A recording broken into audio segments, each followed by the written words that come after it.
নমস্কার বন্ধুরা, স্বাগত জানাই তোমাদের আমার ইউটিউব চ্যানেলে। তো এই মুহূর্তের যে বিশেষ খবরটি তোমাদের সাথে আলোচনা করব সেটা হচ্ছে একটা পরামর্শ, যেটা তোমরা সকলেই জানো যে যারা ইতিমধ্যেই সুপ্রিম কোর্টে 26,000-এর মধ্যে টেন্টেড হিসেবে চিহ্নিত হয়েছেন এবং তারা অলরেডি সুপ্রিম কোর্টের নির্দেশে বাদ গেছেন তাদের যে চাকরি সেই চাকরি থেকে। এবং সেক্ষেত্রে দেখা যাচ্ছে যে এখানে কিন্তু অনেক গ্রুপ ডি ক্যান্ডিডেট বা গ্রুপ সি ক্যান্ডিডেট রয়েছে বা 9, 10, 11, 12-এর ক্যান্ডিডেট রয়েছে যারা বাদ গেছে, এবং এমনভাবেই তারা বাদ গেছে যে তারা আগামী দিনেও যদি পরীক্ষা হয় সেই পরীক্ষাতেও কিন্তু তারা বসতে পারবে না। তো এই যে সমস্ত ক্যান্ডিডেটরা যাদেরকে সুপ্রিম কোর্ট ডেফিনেটলি টেন্টেড হিসেবে চিহ্নিত করেছেন, মানে তারা একেবারে টেন্টেড, সে বিষয়ে কোনো সন্দেহ নেই। তো সেই যে জায়গাটা তারা টেন্টেড, মানে তারা যে সমস্ত প্রার্থীরা এখন ওয়েটিংয়ে ছিলেন সেই সমস্ত প্রার্থীদের জায়গাতেই তারা চাকরিটা পেয়েছেন। তো খুব স্বাভাবিকভাবে এই যে 8-9 বছর ধরে যে চাকরি করেছে তারা, সেই 8-9 বছর কাদের চাকরি করার হক ছিল না, যারা ওয়েটিং লিস্টে রয়েছে তাদের, কিন্তু তাদেরকে চাকরিটা দেওয়া হয়নি। এবং রিসেন্টলি যে মডিফিকেশন মামলার রায়টা আমরা দেখলাম, সেক্ষেত্রে তাদেরকে আরও প্রায় 8 মাস চাকরি করার সুবিধা পাইয়ে দেওয়া হলো যারা হচ্ছে টেন্টেড হিসেবে চিহ্নিত হননি।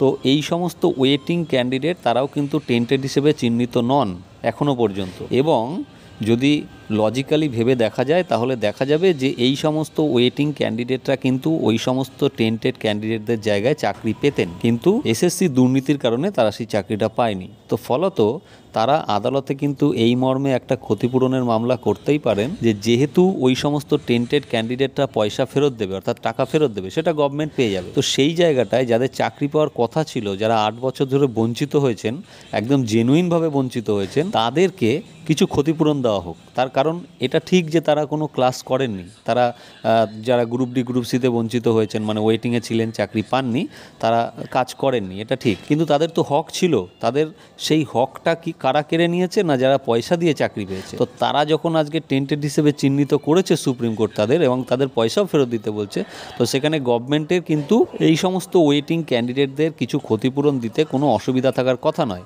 এবং লজিক্যালি তারা কিন্তু ক্ষতিপূরণ পাওয়ার যোগ্য। তো এই বিষয়টা নিয়ে যদি সুপ্রিম কোর্টের দৃষ্টি আকর্ষণ করা যায় তাহলে কিন্তু একটা সুবিধা পাওয়া যেতে পারে। কারণ এখানে ইললজিক্যাল কিছু নেই, সমস্তটাই কিন্তু লজিক্যাল। হতে পারে তারা শ্রম দেননি, কিন্তু তারা যে বঞ্চিত হয়েছেন তার বিনিময়ে তারা ক্ষতিপূরণ অবশ্যই দাবি করতে পারে, কারণ এক যাত্রায় পৃথক ফল হতে পারে না।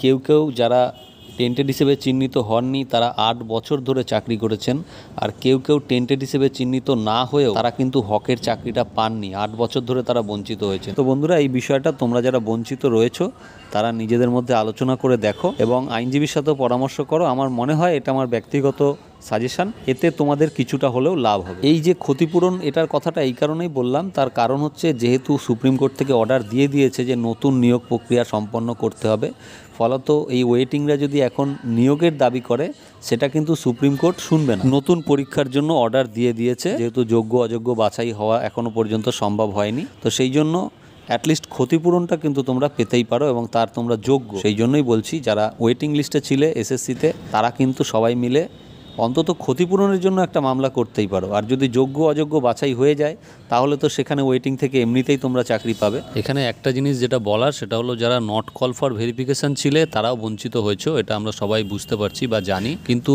সেটা কিন্তু আইনতভাবে এখনও প্রমাণিত নয়। কিন্তু যারা ওয়েটিং লিস্টে রয়েছে তারা সবাই জানো যে অভিজিৎ গাঙ্গুলি যে লিস্টটা দিয়েছিল ওয়েটিং থেকে, সেখানে কিন্তু চাকরির অর্ডার হয়েছিল এবং অনেকে জয়নিংও হয়ে গিয়েছিল। ফলে ওয়েটিংরা সরাসরি ক্ষতিপূরণের মামলা করতে পারো, এবং যারা নট কল ফর ভেরিফিকেশান ছিল তারাও মামলা করতে পারো। তবে সরাসরি ক্ষতিপূরণের মামলা খুব সম্ভবত তারা করতে পারবে না, আগে তাদের প্রমাণ করতে হবে যে তারা বঞ্চিত হয়েছে। তো যাই হোক বন্ধুরা, এই জিনিসটা তোমরা সবাই আলোচনা করে বা ভেবে দেখো। এটুকুই ছিল এখনকার জন্য বক্তব্য। তো বন্ধুরা, সবাই ভালো থেকো, দেখা হচ্ছে আবার পরের ভিডিওতে। ধন্যবাদ।